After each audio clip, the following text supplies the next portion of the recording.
Hello aspirants, welcome to Current Affairs for Beginners session by Law Excellence, and this session will help beginners in reading the Hindu newspaper.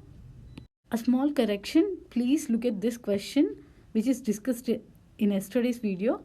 Aadhaar card can be used as a proof of citizenship or domicile.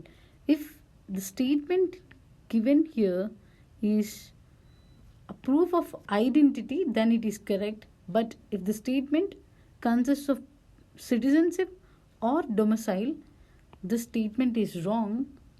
And the second statement is once issued, Aadhaar number cannot be deactivated. It can be deactivated. So this statement is also wrong. The question asked is which of the statements are correct. So the answer is D. Yesterday it was said as A. Try to correct this, and the answer is D. Let me give you answers for yesterday's questions. The first question is with reference to wetlands, consider the following statements. It is a transition land between terrestrial and aquatic ecosystems. The statement is correct. And the second statement is Global Wetland Outlook Report is issued by IUCN, International Union for Conservation of Nature. The statement is wrong since this report is given by Ramsar Convention on the state of world's wetlands. So this statement is wrong. And the third one is Bhimakoregoan mangroves in Odisha is designated as a Ramsar site. The statement is also correct since 1 and 3 are correct. And here also they have given to identify the correct answer. So the answer is A, 1 and 3. The second question is with reference to merchant discount rate, consider the following statements. The first statement is it is a fee charged from a merchant by a bank for accepting payments from customers through RuPay cards. The statement is wrong since although this is a fee paid from merchant by a bank for accepting payments from customers. See, customers, it will accept payments, but the services will be given by bank, so it will pay the fee. But for all the credit and debit cards, not only to RuPay cards. So this statement is wrong. The second statement is merchant discount rate compensates payment service providers, payment gateways, and the bank which issued the card. The statement is correct since it will compensate the payment service providers, and payment gateways, and also the banks. For 3, this merchant discount rate will compensate. So the statement is correct, and here they have asked to identify the correct answer. So the correct answer is 2 only, the option B. And the topics covered under today's core are these, and let us discuss these in detail. Not a crackdown on dissent, says Supreme Court. This topic comes under GS paper 2, Indian polity, and here you have to discuss what is this SIT, Special Investigation Team. This is a special investigation team appointed to make any report on a specific matter. That is, if there is any urgent matter of importance that is to be investigated, then the special investigation team will be appointed to deal with this matter. As there is no law which specifies the appointment of this SIT, the appointments normally will be made by the government. The special investigation team doesn't have the power of the court, and the court is free to accept the recommendation made by the SIT or it can reject. And here the other word is Bhimakoregoan violence case. You have to discuss this word also. What is this Bhimakoregoan violence case means? In 1818, there was a battle between Britishers and Marathas. And in Britishers, most of the people are Mahar community, which comes under the category of SCs. Britishers won the battle, and Mahars took this battle as a victory against the upper caste people. So this Bhimakoregoan violence case or Bhimakoregoan incidents is significant, and in 1927 Ambedkar visited this Bhimakoregoan site.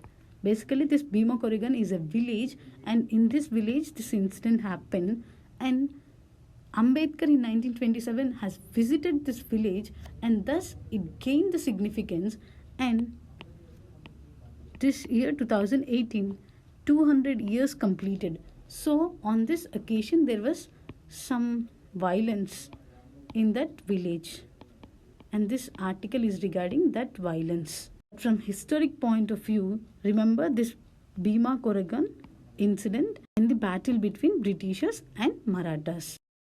All women may pray at Sabarmala, freedom to pray.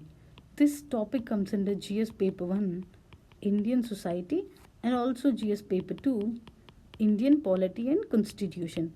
From this Indian polity and constitution point of view, we have to read 4 articles, article 14, 17, and from articles 25 to 28, these 4 along with this 2, 6 articles.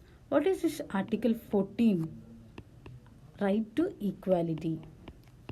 Right to equality consists of equality before law and equal protection of law. What is this equality before law says? Everyone is equal before law. And what is this equal protection of law says? Everyone are equal under equal circumstances. That is, if there is poor and rich. These two people are not equal. So there has to be unequal judgments. For example, if there is an accident case and if the poor is given penalty of 2000 rupees, and if you say both poor and rich are equal and this person have to be given also 2000 rupees penalty for accident case, then this rich can pay easily and he will do more accidents. So these two people are unequal, and if he was given 2000 rupees, then he should be given 20,000 rupees. Then there is a chance for this second person also can take this issue seriously. So this right to equality says equal before law and also equal protection of law. That is, equals are treated equally and unequals are treated unequally. And this equality before law is taken from a rule of law. This rule of law is a British concept, and in this rule of law we have 3. First one, as I have said, equality before law, and the second one is absence of arbitrary power. That is, no person can be punished until he violates a law. And the third one is they will consider right of an individual as the highest priority, and any constitution that is result of the rights of individuals, that is either defined by the court or enforced by the court, they will take that as the primacy or as a priority.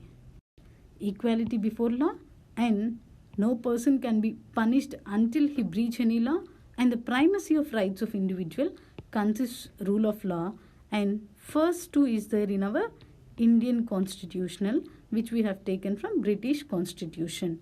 This is about article 14, right to equality, and article 17 is untouchability. It abolishes untouchability. And for prelims perspective, remember point, this term untouchability has not defined anywhere in the constitutional or in any act. And also remember the articles 25, 26, 27 and 28. These articles comes under freedom of religion.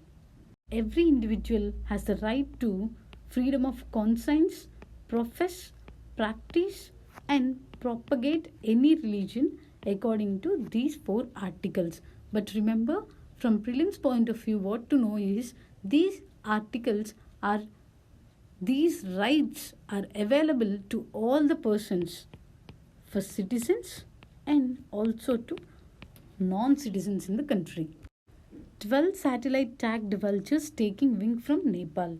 This topic comes under GS paper 3, environmental and ecology, and here you have to know features of this white rumped vulture and also how many vultures, types of vultures present in India, and if any vulture in India is having critically endangered status, and here you have a word called Diclofenac. You should know about this Diclofenac. what is this and how this is related to the vultures. Firstly, Diclofenac is a anti-inflammatory drug that is given to livestock. For suppose if there is any fever or pain or any wounds or any diseases for livestock, this Diclofenac is a drug. This will be given to the livestock to reduce these diseases. And how this is related to vultures? See, once this livestock dies, vultures will feed on this livestock's carcasses. So, indirectly, this Diclofenac also taken by these vultures, and these vultures are dying and these are becoming extinct. So, this Diclofenac is posing danger to these vultures. So, government has banned the veterinary use of this Diclofenac in 2006, saying this is posing danger to the vultures. And we have 9 species in India, that is 9 species of vultures in India, and out of that, this Indian vulture, slender-billed vulture, red-headed vulture, and this white rumped vulture are in critically endangered status by IUCN. Remember these 4. River pollution, NGT directs states to act. This article comes under GS paper 3, environmental and ecology, and also GS paper 2, statutory bodies, that is included in Indian polity and constitution. Here we have to see NGT, National Green Tribunal, and also here Central Pollution Control Board, CPCB. Both are related to control pollution, but this NGT was established in 2010 under NGT Act, so it's a statutory body, and the main objective of this tribunal give effective and speedy disposal of cases that are pertaining to either environmental protection or conservation of forests. That is, if any person or company has violated any environmental rules and he is damaging the forest or he is creating pollution and he is not protecting the environment, then this NGT will take that case and it will deliver the justice as soon as possible. That is, it will deliver the justice effectively and speedily. And if there is any compensation needed from that person or company, this NGT will make sure that this person or company will compensate for the damages he caused for the people in violating the environmental laws. And this NGT has the power of dealing with the civil cases under 3 acts. First one, Water Act 1974, Forest Act 1980, and Air Prevention and Control of Pollution Act 1981. Under these 3 acts, this NGT has the power of hearing all the civil cases that are related to environmental issues. And this CPCB is also a statutory organization under the Ministry of Environmental and Forests. This CPCB will give technical solutions to the state pollution control boards and also to the Ministry of Environment and Forests. This is the apex organization in the country in the field of pollution control, and this is related to the pollution control and cleaning of streams and wells, etc. Think big. This article comes under GS paper 3, economy. And in this article, you have to see about current account deficit and customs duty. The first one is current account deficit. See, we have imports and exports. So if there is any difference or the imports of goods and services exceeds the exports of goods and services, it is the goods that is coming into the country exceeds the goods that is going out of the country, then we call this trade as current account deficit. This current account deficit is a measurement of country's trade, and this current account also includes net income, that is the income that is coming into the country and the income that is going out of the country, the difference, net income. And it includes interest and dividends and any transfers that is coming into the country or going out of the country. That is, if the country has given any loan to the other country, let's say India has given loan to the country, for example Nepal, so we'll get interest. And India has taken loan from America, then we have to give interest. So this interest difference, not only trade difference, this interest difference also will be calculated as a current account deficit.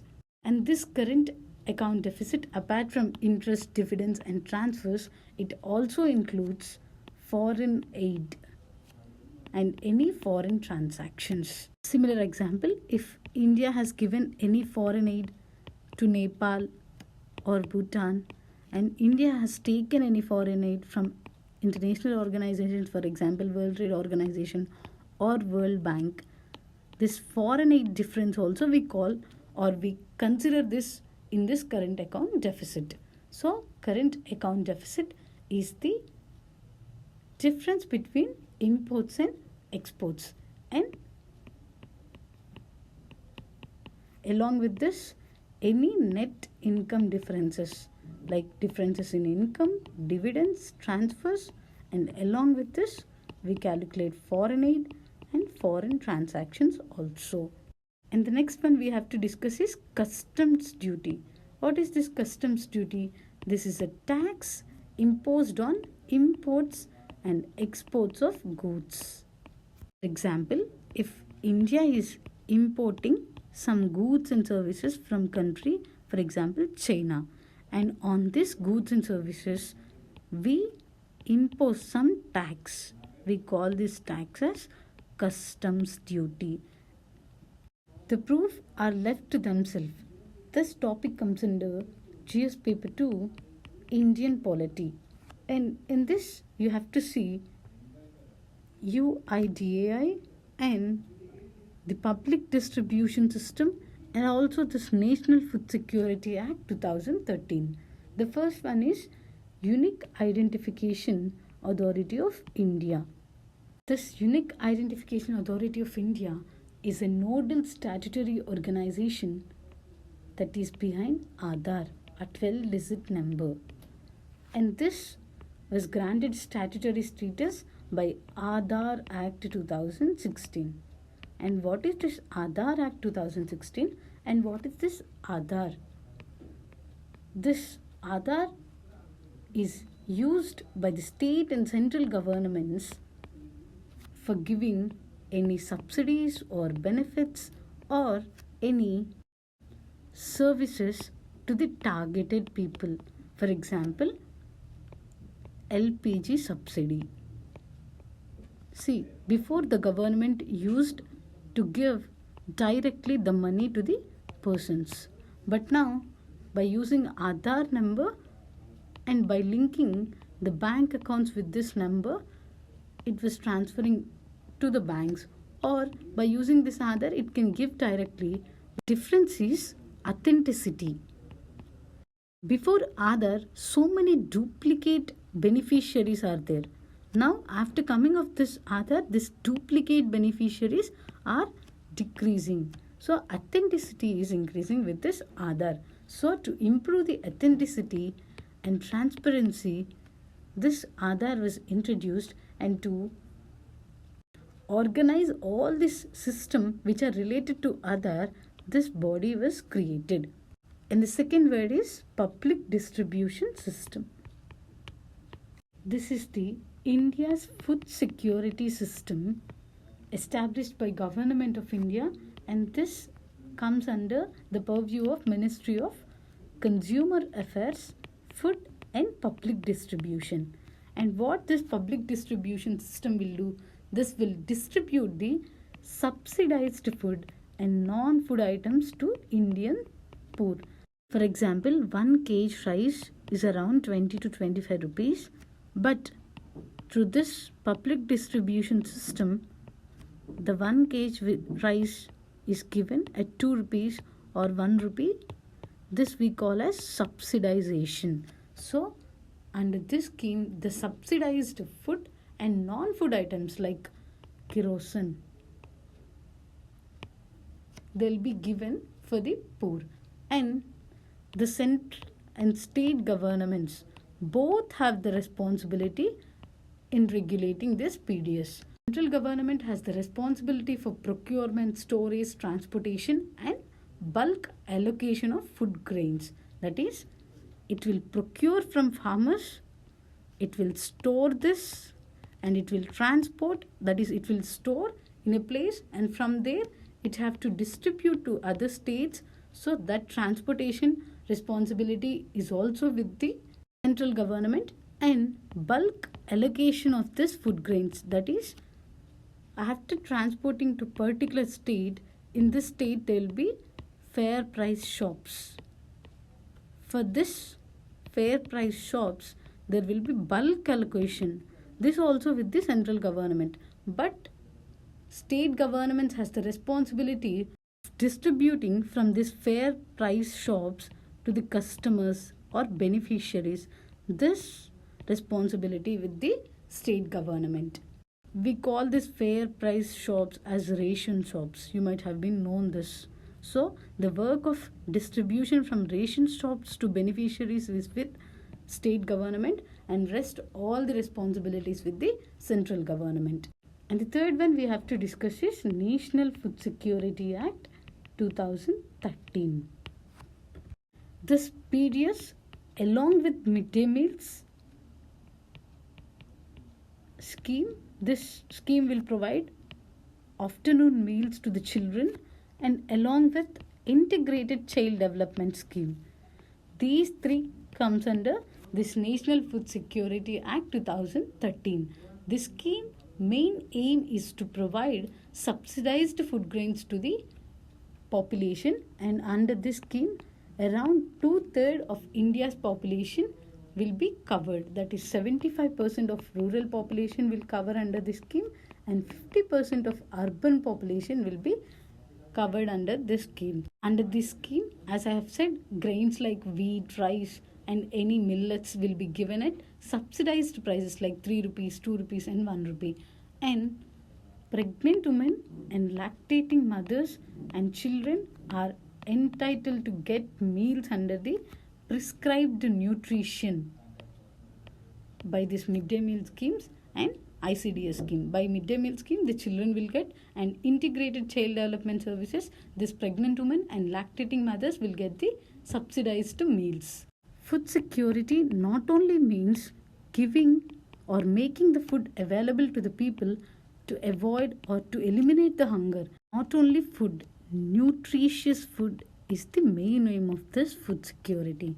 So, this act will provide high nutritious food to the children age group of 6 to 14 years under this midday meal scheme, and pregnant women and lactating mothers will be entitled to get maternity benefit of not less than 6,000 rupees under this act.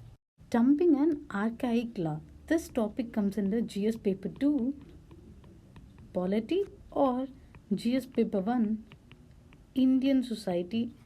You can read this, and in this topic you have to discuss adultery and section 497, and Supreme Court in recent judgment have declared this section as unconstitutional. So we have to know at least what this section is and why it is made unconstitutional. Adultery means a voluntary sexual intercourse between a married person and a person who is not his or her spouse. That is, if these people are married and if there is any voluntary sexual intercourse between these two people, then we call this as adultery. It seems like illegal, right? But why this section 497 was made or declared unconstitutional? Because this section 497 gave only husbands the exclusive right For example, he's a husband and she's a wife and she has an voluntary sexual intercourse with another person, then this section 497 has given right to this person to prosecute this adulterer in a case involving his wife. But if this is the case, that is, his husband has a sexual voluntary intercourse with another woman, then this woman cannot file a case. But in this case, the husband can file a case. But here, in this case too, the woman or the wife cannot file a case. On the basis of this inequality or gender difference, this section 497 was declared unconstitutional. Government creates high-level group to advise on boosting trade. This topic comes under GS paper 3, economy from trade perspective, and also from GS paper 2, international relations perspective also it will come. And we have to discuss this word Doha Development Agenda in this article. Before discussing this Doha Development Agenda and what it is, we should know World Trade Organization. This World Trade Organization is the intergovernmental organization that is created to regulate the international trade. See, you might have seen in the news, China and US are increasing tariffs. Sometimes you'll see the trade is decreased in a country or suddenly increased, or some country is importing tariffs, or some country is importing more, giving more subsidies on a particular product in the country. If this activities by a country or a group of countries increased, then this organization will involve and try to regulate these activities. Now, what is this Doha Development Round or Doha Development Agenda? This is a trade negotiation round of World Trade Organization which was commenced on November 2001. That is, in 2001, the member countries of World Trade Organization, they met and they have some negotiations on the trade, how to restrict this trade barriers or this duties on countries. Like this, so many negotiations on trade has happened on that agenda, and they have named that agenda as Doha Development Agenda. And the main objective of this agenda was to lower the trade barriers around the world. What happens if the trade barriers are lowered? See, there is no barriers of trade between the countries, then the countries can trade more fastly and comfortably. So the international trade can increase. So to boost the international trade, they have discussed to reduce the trade barriers, and this is the objective of this Doha Development Agenda. The first question is, which of the following statements are true about rule of law, absence of arbitrary law, equality before law, equal protection of law, and primacy of the rights of the individual? And the second question is, how the National Green Tribunal is different from Central Pollution Control Board. It has been established by an act where this CPCB has been created by executive order of the government. And this NGT provides environmental justice, whereas CPCB promotes cleanliness of streams and wells. Try to answer these two questions, and the detailed explanations of these questions will be given in the next video. You can download the core notes at www.likes.in/CivilsPrep. Thank you.